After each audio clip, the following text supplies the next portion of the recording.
Hello বন্ধুরা, তো 2-3 দিন ধরে ভিডিও দিতে পারছি না, একটু অসুবিধার মধ্যেই রয়েছি। তো ভাবলাম যে অসুবিধাটা তোমাদের সাথে একটু শেয়ার করি।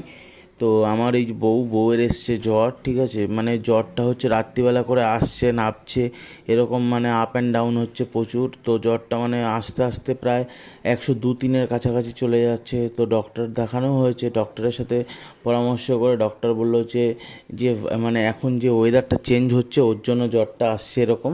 তো ঠিক হয়ে যাবে, এতে কোনো চিন্তা করার বিষয় নেই।